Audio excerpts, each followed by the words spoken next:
وحده لا شريك له إقرارا به وتوحيدا وأشهد أن محمدا عبده ورسوله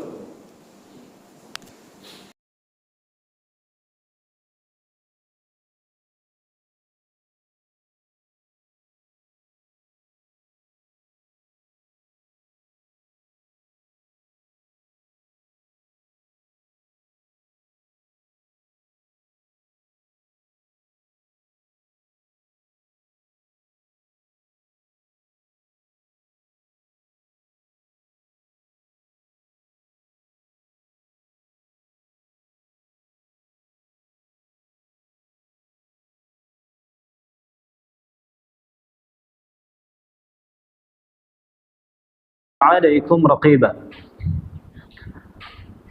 يا أيها الذين آمنوا اتقوا الله وقولوا قولا سديدا يصلح لكم أعمالكم ويغفر لكم ذنوبكم ومن يطع الله ورسوله فقد فاز فوزا عظيما أما بعد فإن أصدق الحديث كتاب الله عز وجل وخير الهدي هدي محمد صلى الله عليه وعلى آله وسلم وإن شر الأمور محدثاتها وكل محدثة بدعة وكل بدعة ضلالة وكل ضلالة في النار. معاشر المسلمين والمسلمات رحمني الله وإياكم جميعا. Alhamdulillah, kita haturkan puji dan syukur kita kehadirat Allah Jalla wa'ala, yang mana Allah Jalla wa'ala mempertemukan kita di dalam majlis yang mubarak ini dalam rangka tafaqquh fid din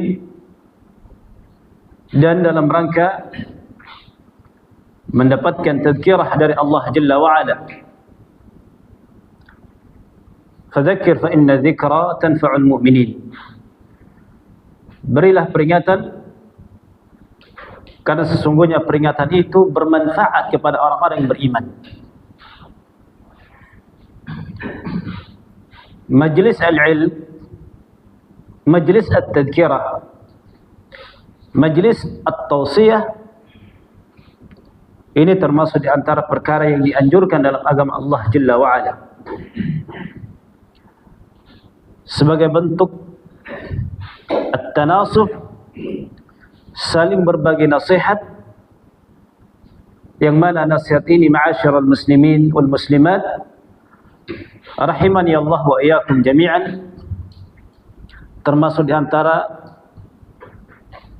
fondasi di dalam keutuhan beragama dan keutuhan di dalam bermasyarakat dan bertetangga.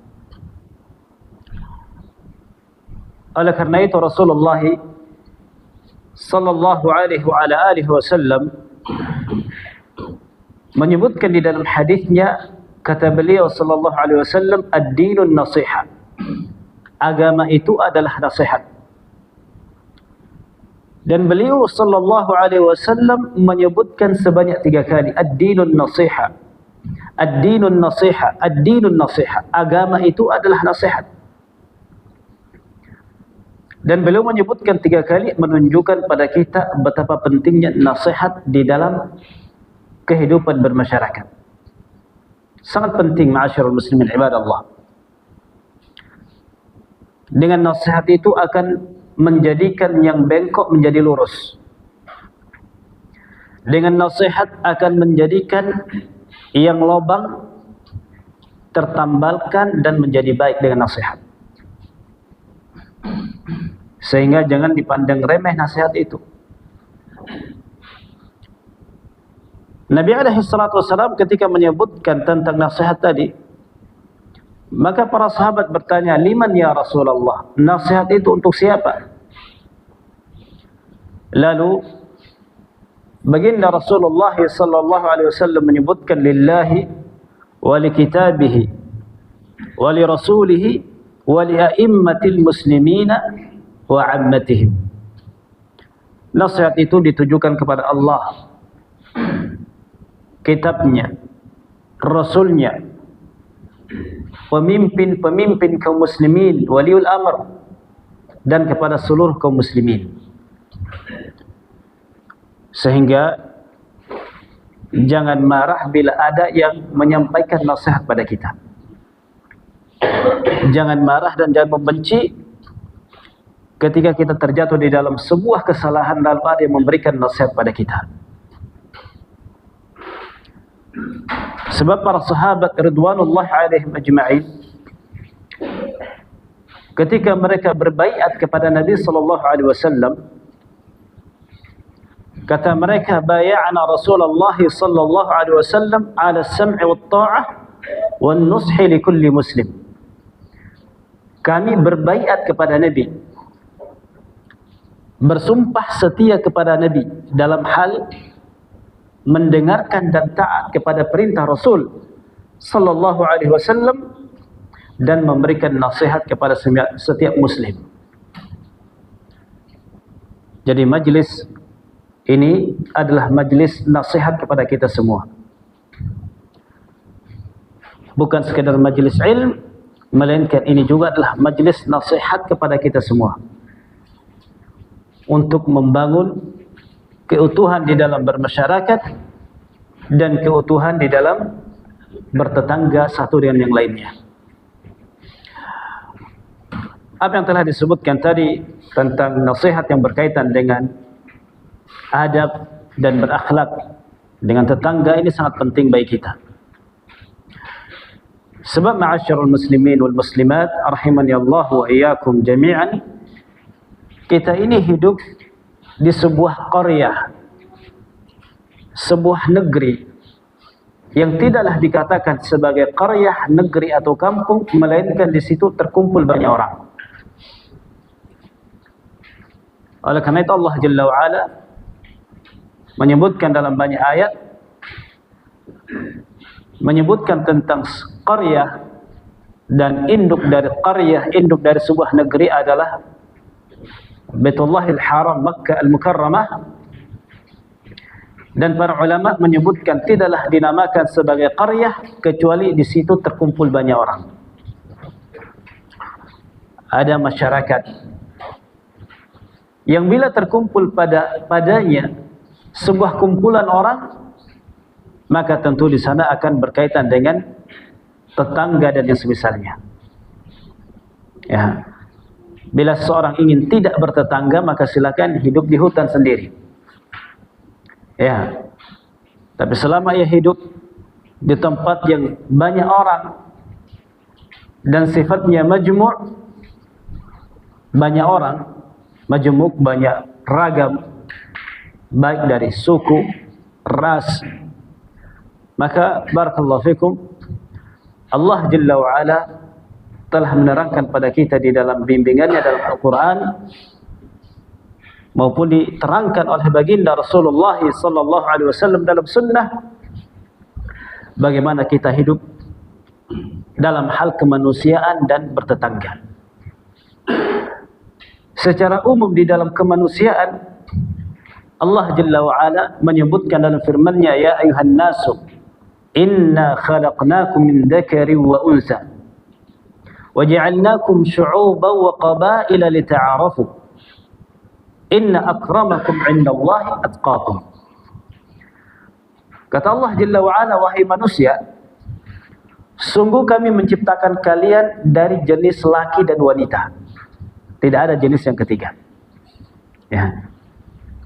Allah Jalla wa'ala mengatakan kami ciptakan kalian dari jenis lelaki dan wanita, dan kami jadikan kalian bersuku-suku dan berbangsa-bangsa.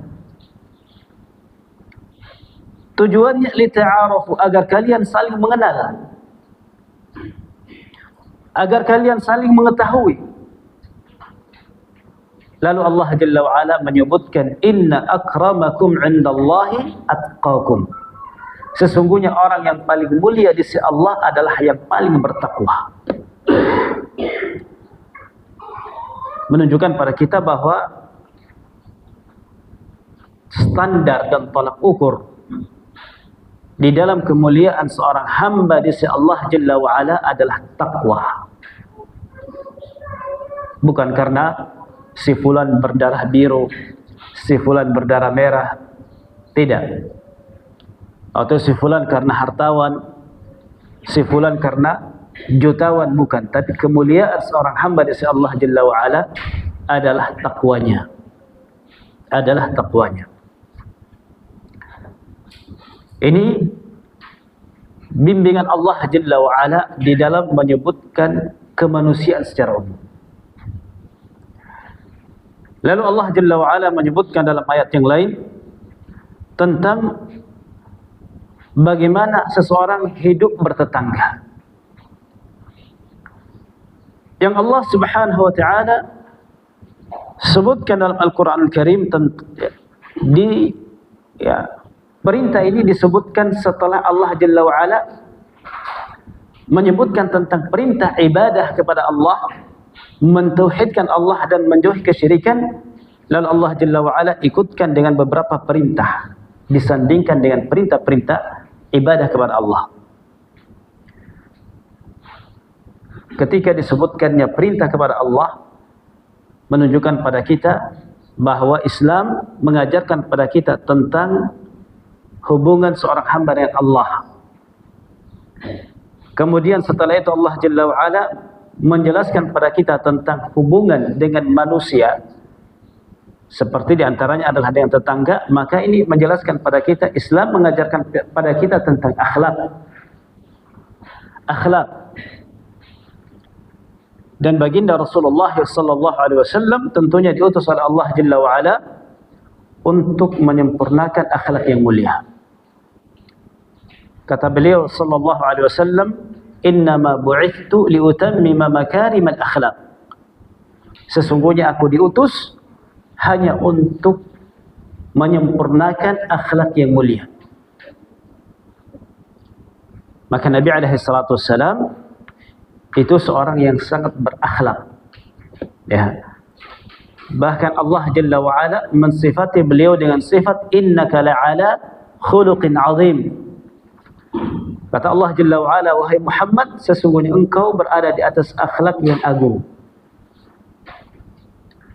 Dan para ulama menerangkan yang dimaksudkan dengan akhlak yang agung adalah di atas agama yang agung.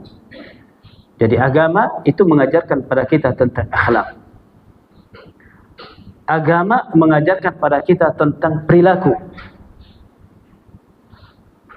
Maka di antara yang telah datang bimbingan di hal yang terkait dengan akhlak dan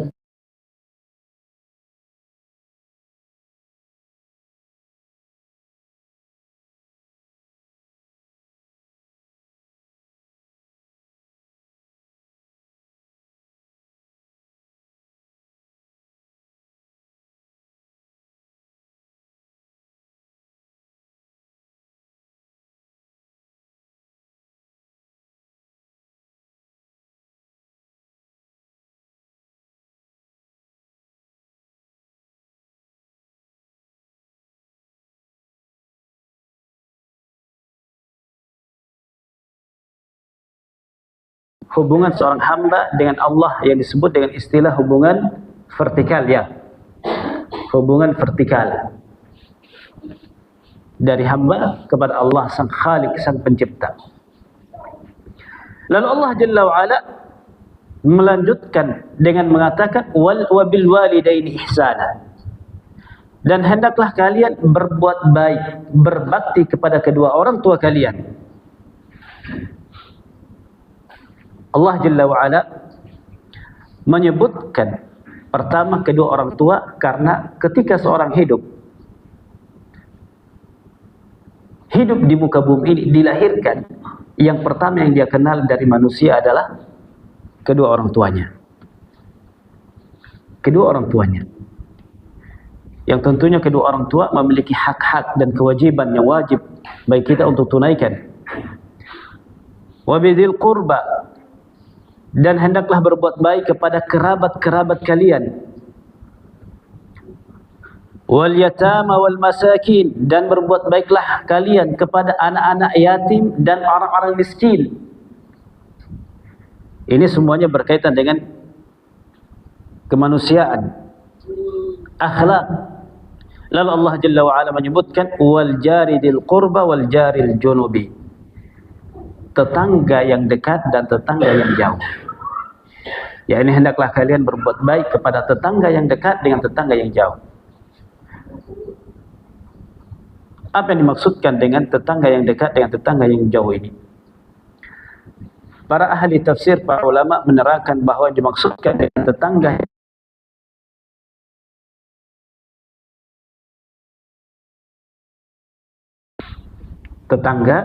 yang dia termasuk dari kerabat kita, yang mana dia berhak untuk mendapatkan kebaikan kita dari segi tetangga dan pula dari segi kekerabatan. Wal jaril junubi, dan tetangga yang jauh, yaitu tetangga yang dia bukan kerabat kita. Tetangga yang bukan kerabat kita, yang dia berhak untuk mendapatkan kebaikan kita dari kedudukannya dia sebagai tetangga.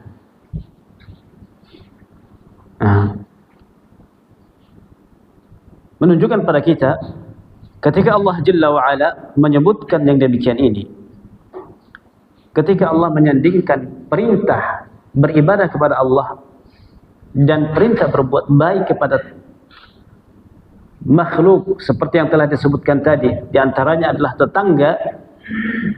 Ini menunjukkan pada kita betapa pentingnya kedudukan tetangga di kalangan masyarakat. Bahkan tetangga ini terkadang lebih berjasa kepada kita daripada kerabat kita yang jauh daripada kita. Ya. Oleh kerana itu telah datang di dalam beberapa hadis Nabi SAW tentang larangan menyakiti tetangga. Larangan di dalam menyakiti tetangga. Rasulullah sallallahu alaihi wasallam bersabda, "Man kana yu'minu billahi wal yawmil akhir fala yu'dhi jarahu."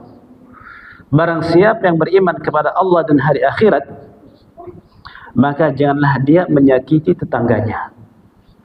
Ya. Jangan dia menyakiti tetangganya. Yang semakna dengan hadis ini pula, Nabi SAW menyebutkan dengan kalimat, "Man kana yu'minu billahi wal yawmil akhir falyuhsin ila jarihi." Sebaliknya, barang siapa yang beriman kepada Allah dan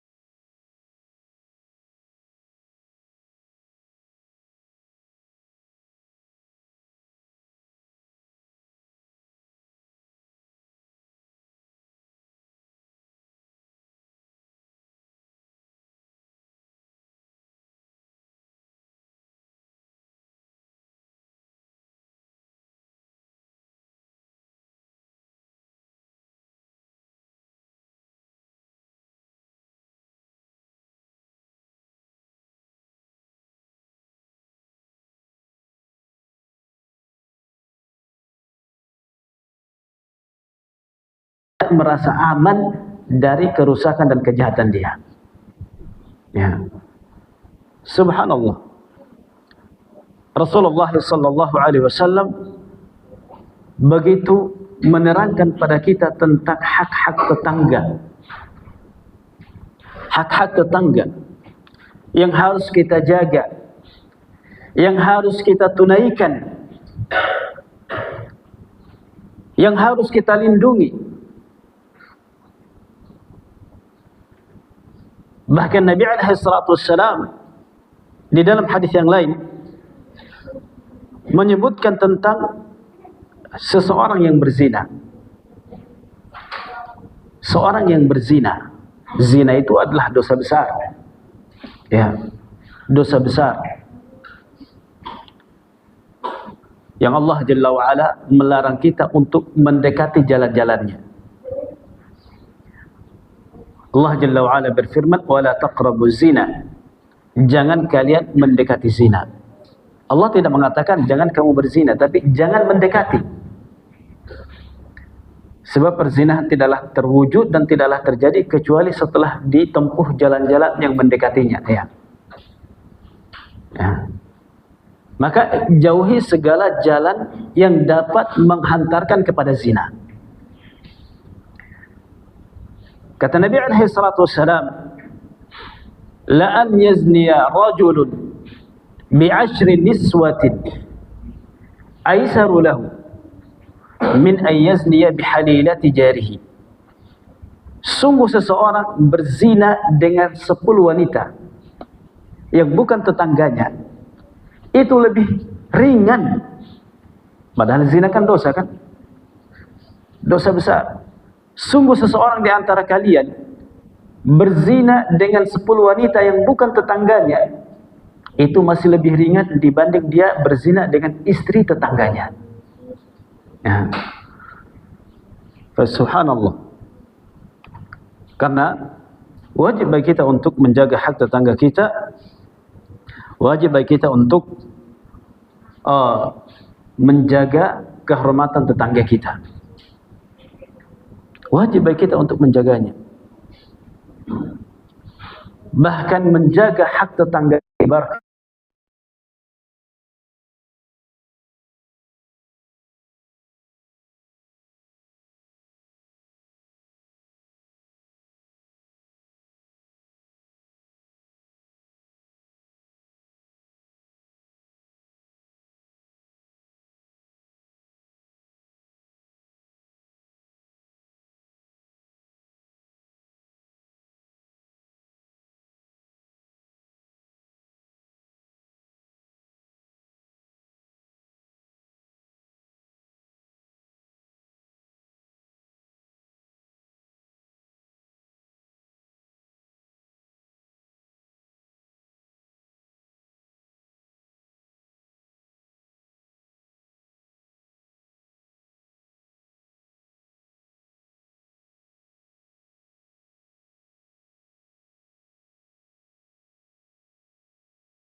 memperkuat dan memperkukuh hal yang demikian.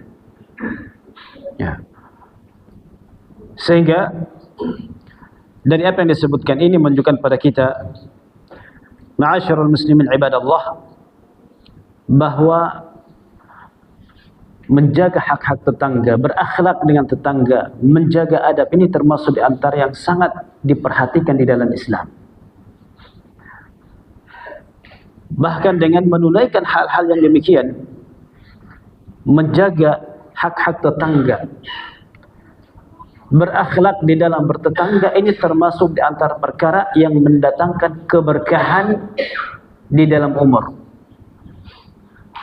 Mendatangkan keberkahan dalam umur, mendatangkan kebaikan di dunia ini. Hal ini dalam sebuah hadis yang diriwayatkan oleh Imam Ahmad rahimahullah, dalam hadis yang sahih dari hadis Aisyah radhiyallahu taala anha, bahwa Nabi sallallahu alaihi wasallam bersabda, innahu man utiya haddahu min ar-rifqi faqad utiya haddahu min khairid dunya wal akhirah. Bahwasanya barang siapa yang dia diberikan bahagiannya dari kelembutan, yakni Allah Jalla wa'ala berikan padanya kelembutan di dalam berakhlak, di dalam bertingkah, di dalam bersikap, maka sungguh dia diberikan bahagian yang baik dari kehidupan dunia dan akhirat. Lalu kata Nabi alaihi salatu wassalam, wasilatul rahim wa husnul jiwar ya'muranid diyar wa yazidani fil amar. Menyambung hubungan silaturahim, hubungan kekerabatan, dan baik di dalam bertetangga, Nabi alaihi salatu wasallam menyebutkan dua, menyambung hubungan kekerabatan, silaturahim, yang telah datang dalam hadis yang lain tentang keutamaan silaturahim, wa husnul jiwar, dan bagus dalam bertetangga. Kata Nabi alaihi salatu wasallam, dua perbuatan ini dapat memakmurkan hidupnya di dunia ini dan dapat menambah umurnya. Para ulama menafsirkan menambah umur ini diantaranya adalah menambah al-barakah, menambah keberkahan umur di dunia ini. Ya. Umurnya penuh dengan barakah, sehingga umurnya itu termanfaatkan di dalam ketaatan kepada Allah. Allah berikan keberkahan dalam umurnya, yang ketaatan dia akan semakin bertambah taat. Taufik yang dia dapatkan dari Allah, Allah akan tambah taufik tersebut sehingga menjadikan dia insan hamba yang semakin tunduk dan taat kepada Allah Subhanahu wa taala. Ini adalah keutamaan berbuat baik kepada tetangga. Jadi jangan dianggap sepele, jangan dianggap remeh berbuat baik kepada tetangga tersebut. Bahkan Nabi alaihi salatu wassalam menyebutkan bahwa jika tetangganya tidak aman dari kejahatan yang dia lakukan, maka perbuatan ini menjadikan dia tidak masuk surga. Di dalam sebuah hadis yang sahih yang diriwayatkan oleh Bukhari dan Muslim dari hadis Abu Hurairah radhiyallahu taala anhu, Rasulullah sallallahu alaihi wasallam bersabda, la yadkhulul jannah man la ya'manu jaruhu bawa'iqah. Tidak akan masuk surga yang tetangganya itu tidak aman terhadap kejahatan dia. Tetangganya tidak aman, yang seharusnya tetangga itu dilindungi, yang harusnya tetangga itu kita berbuat baik padanya, yang seharusnya tetangga kita tidak boleh menyakitinya, sebagaimana yang telah kita sebutkan tadi dalam hadis Nabi alaihi salatu wasallam. Ya, man kana yu'minu billahi wal yawmil akhir fala yu'dhi jarah. Barang siapa yang beriman kepada Allah dan hari akhirat, maka jangan dia sakiti tetangganya. Atau hendaklah dia berbuat baik kepada tetangganya. Nah, bahkan ketika seorang sakit, kira-kira siapa yang pertama kali membesuk dia? Keluarganya yang tinggal di negeri yang jauh? Tidak kan? Biasanya siapa? Tetangga yang terlebih dahulu membesuk dia, atau tetangga yang terlebih dahulu yang membantu dia. Maka ciptakan hidup yang damai, hidup yang tenang, yang tentram, dengan hidup bertetangga yang baik, dengan bagaimana akhlak kita kepada tetangga kita.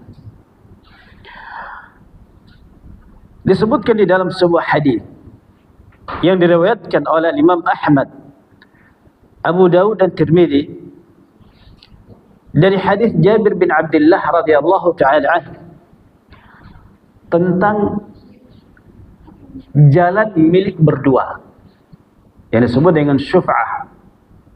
Ya. Jalan tersebut dipakai oleh dia dan tetangganya.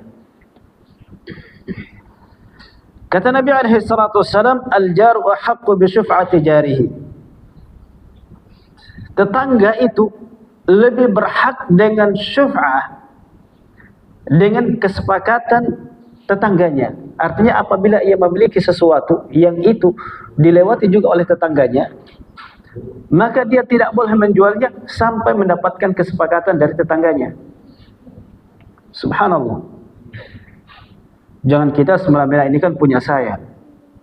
Ya.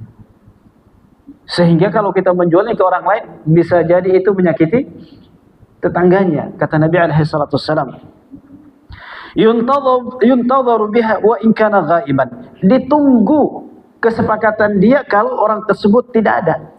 Ditunggu. Idza kana tariquhuma wahid. kalau jalan keduanya itu satu jalan yang di situ dia lalui, tetangganya juga dia lalui jalan situ. Maka apabila hendak dia menjualnya kepada orang lain, maka Nabi SAW mengatakan, tunggu dari tetangganya yang lain tersebut. Yuntadharu biha in kana ghaiban, ditunggui kalau memang dia sedang tidak ada. Ya. Subhanallah, menunjukkan pada kita, barakallahu fikum, betapa besarnya kedudukan seorang tetangga di dalam kehidupan kita. Bahkan disebutkan di dalam hadis yang lain yang diriwayatkan oleh Imam Ahmad atau diriwayatkan oleh Imam Ibnu Majah yang disahihkan oleh Al-Albani rahimahullah, hadis yang masyhur dari Ibnu Abbas radhiyallahu taala anhuma. Kata Rasulullah sallallahu alaihi wasallam, "Man kanat lahu ardun fa arada bai'aha faly'aridha 'ala jarihi." Barang siapa memiliki tanah atau sebidang tanah, lalu dia hendak menjualnya, ingin menjual tanah tersebut, maka hendaklah dia tawarkan kepada tetangganya. Ya. Ini kata Nabi untuk menjaga hak-hak tetangga tadi. Ya. Nah, bahkan telah datang di dalam sejumlah riwayat dari para sahabat, mereka terkadang rela menjual murah tanahnya kepada tetangganya daripada jual kepada orang lain, untuk menjaga keharmonisan di dalam hidup bermasyarakat, hidup bertetangga. Ini yang telah datang di dalam bimbingan Nabi SAW. Disebutkan di dalam sebuah hadis. Hadis yang diriwayatkan oleh Abu Hurairah radhiyallahu taala anhu dari riwayat Imam Abu Daud, bahwa ada seseorang yang datang kepada Nabi sallallahu alaihi wasallam mengadukan tentang tetangganya. Seseorang datang kepada Nabi mengadu tentang tetangganya, bahwa tetangganya ini, seperti itu dan seperti itu dan seterusnya. Yang namanya mengadu menunjukkan apa yang disebutkan, sesuatu hal yang buruk, yang jelek, yang ia merasa tersakiti dengannya. Maka Nabi SAW mengatakan kepada orang tersebut, idhab fasbir, pergilah kamu dan sabarlah terhadap tetanggamu. Orang ini hanya dijawab oleh Nabi, kembali, pergi, sabar terhadap tetanggamu. Lalu orang tersebut datang lagi kepada Nabi SAW kedua kalinya atau ketiga kalinya, bertanya lagi dan mengadukan tentang tetangganya ini. Maka apa kata Nabi SAW? Idhab fatrah mata'aka fit tariq, pergilah kamu dan buanglah barang-barangmu di jalanan. yakni letakkanlah benda-bendamu, barang-barangmu di jalan, taruh di situ. Apa jalanan? Tempat berlalu lalangnya orang. Tempat berlalu lalangnya orang. Fataraha mata'ahu fit tariq, maka orang tersebut membuang barangnya dan meletakkan barang-barangnya di jalanan. Ketika ia taruh di jalan, ya, faja'ala an-nasu yas'alunahu fayukhbiruhum khabarah, maka manusia pun mulai bertanya kepadanya dan menyampaikan kepada mereka tentang berita yang terjadi tersebut. Artinya manusia menjadi bertanya-tanya, menjadi buah bibir. Ya, orang tersebut menjadi buah bibir di kalangan lisan manusia masyarakat. Si fulan seperti ini, si fulan seperti ini. Faja'ala an-nasu yal'anunahu, maka manusia pun, kaum muslimun pun mulai melaknat orang tersebut, mencaci maki. Ya. Artinya didoakan dengan keburukan. Apa penyebabnya? Dia taruh barangnya di jalanan tersebut, ya, yang mana itu mengganggu lalu lalangnya orang, sehingga ketika orang berjalan, yang keluar celaan dari lisan mereka, yang keluar doa yang jelek kepada orang tersebut. fa'ala Allahu bihi wa fa'ala wa fa'al, maka Allah Jalla wa Ala berbuat kepadanya, ya. Dan terjadilah apa yang terjadi.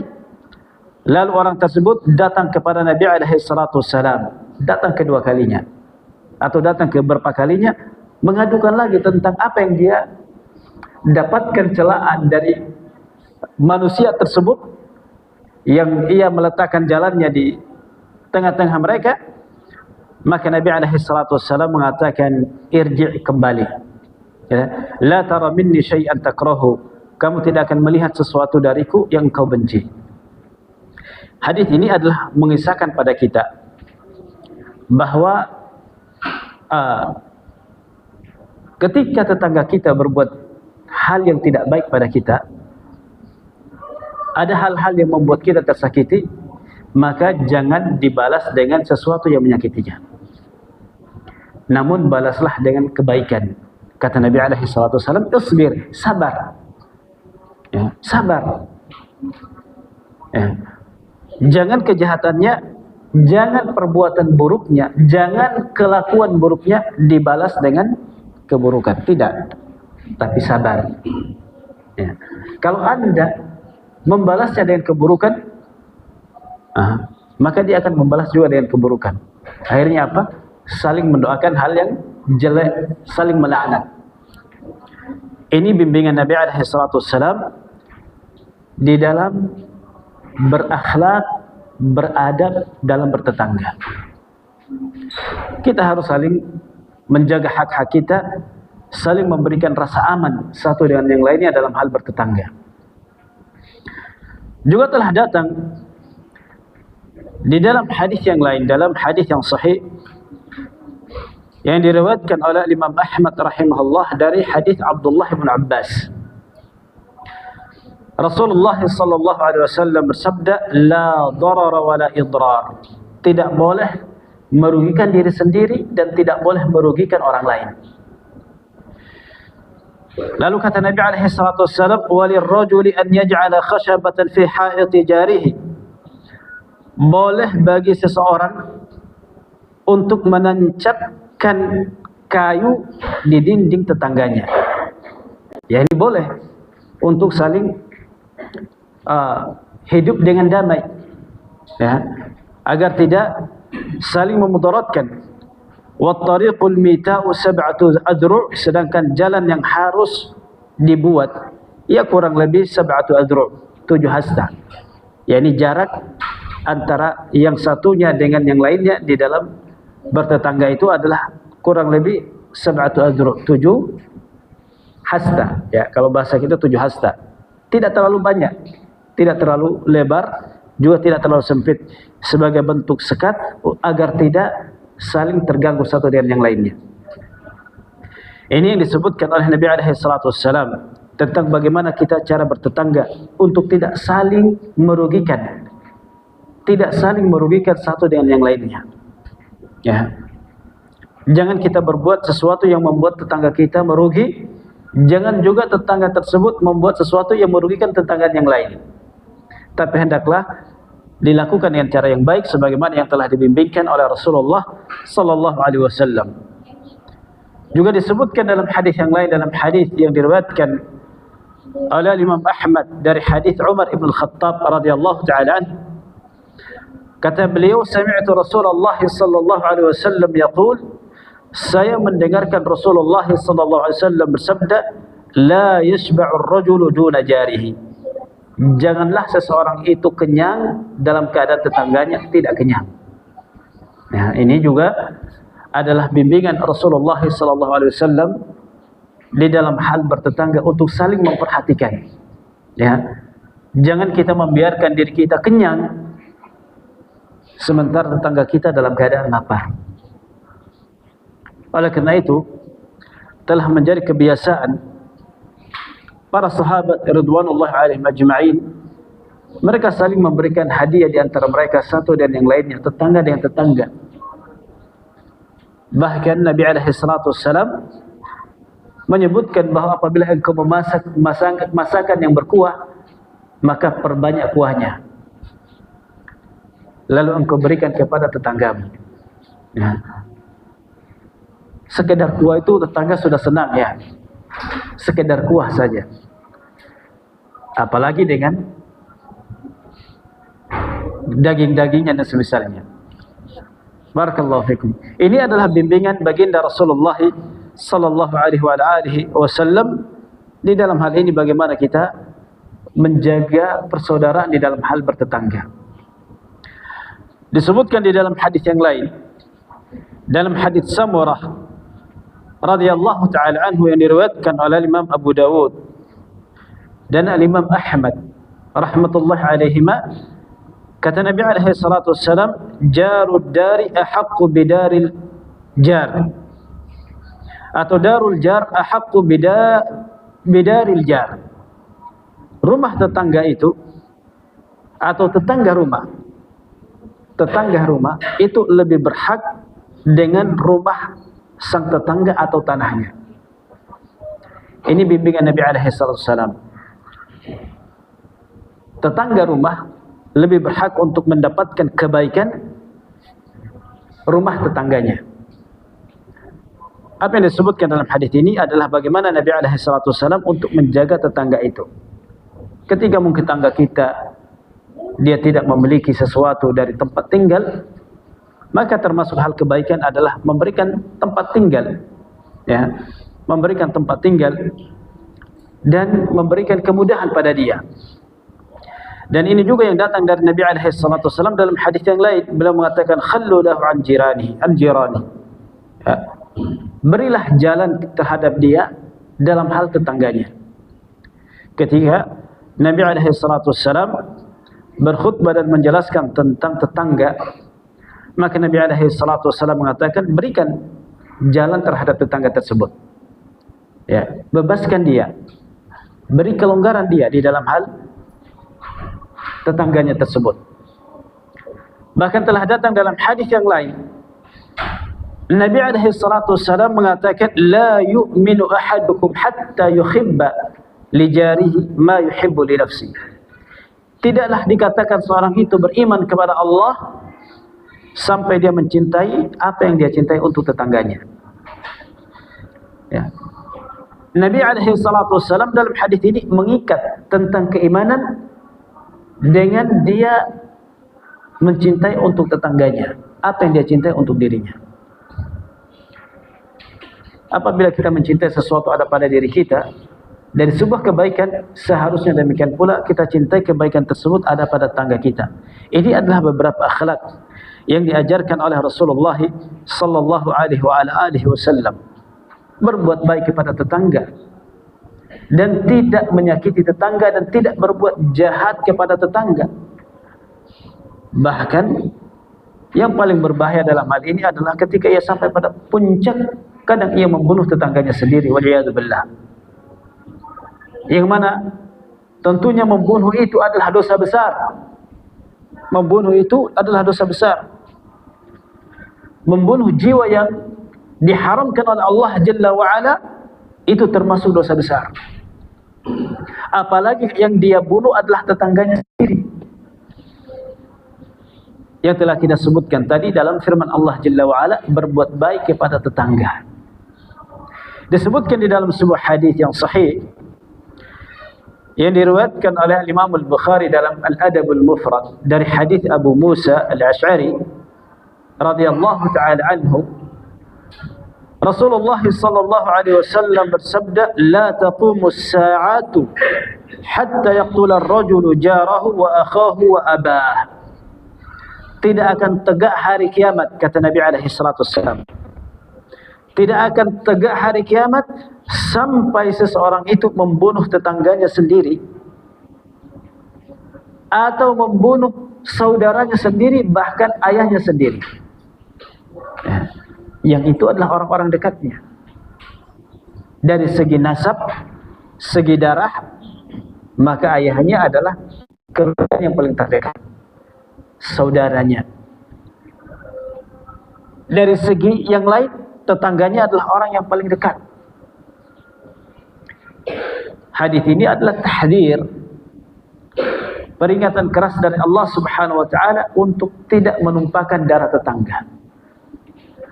Betapa banyak di kehidupan kita ini kadang persoalan sejengkal tanah antara seseorang dengan tetangganya itu menjadi terhunus pedangnya, terhunus pedang, tertumpahkan darah, yang tidak seharusnya yang demikian itu terjadi kalau dia memahami bagaimana bimbingan Islam, bimbingan agama kita di dalam hak-hak yang berkaitan dengan tetangga. Apa yang telah kita sebutkan tadi, kita hidup berjamaah, ya. Kita hidup berjamaah, kita hidup dalam kumpulan banyak orang. Maka barakallahu fikum, hendaklah kita memahami bagaimana bimbingan di dalam agama Allah Subhanahu wa taala dalam hal ini. Naam. Bahkan Rasulullah sallallahu alaihi wasallam dalam hadis yang lain menyebutkan pula tentang hak tetangga dan bagaimana akhlak kita terhadap tetangga. Dalam hadis yang diriwayatkan dari Anas bin Malik, hadis yang sahih, hadis yang ma'ruf, yang hadis ini dinilai sahih atau hasan oleh Syekh Al-Albani rahimahullah.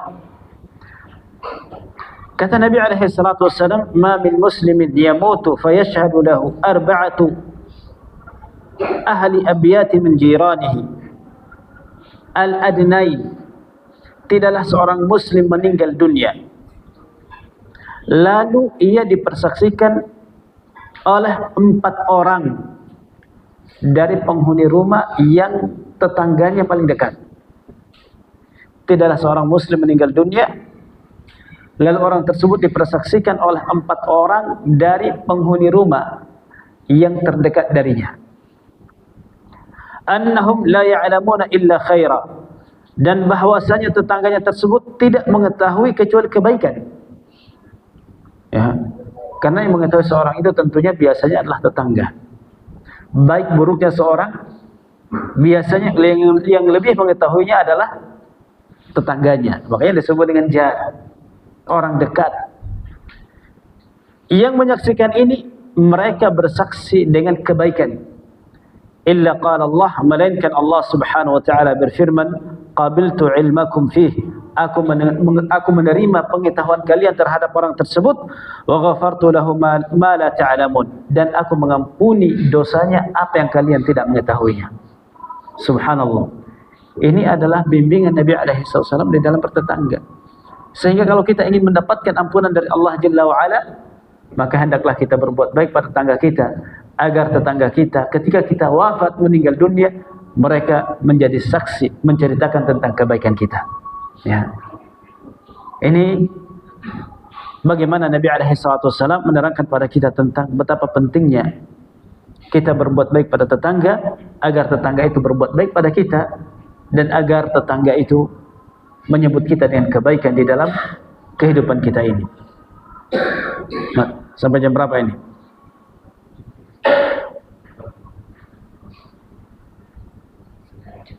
Ayah. Baik. Barakallahu fikum. Dan masih banyak hadis-hadis Nabi alaihi salatu wassalam yang menerangkan pada kita tentang bagaimana kita berakhlak di dalam bertetangga.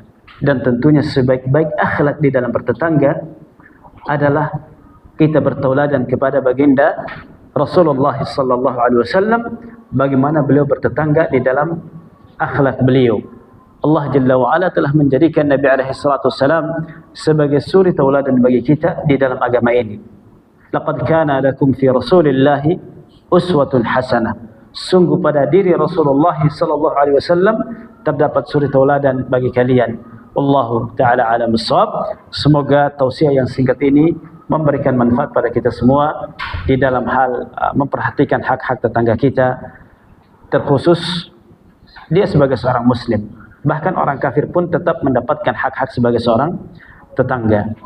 Wallahu ta'ala alam bissawab. Cukup ya?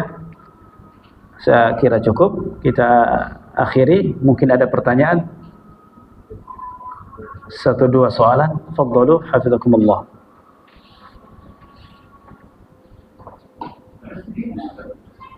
Ya. Ya. Waalaikumsalam warahmatullahi wabarakatuh. yang dari problem seperti masyarakat tetangga, yaitu bahwa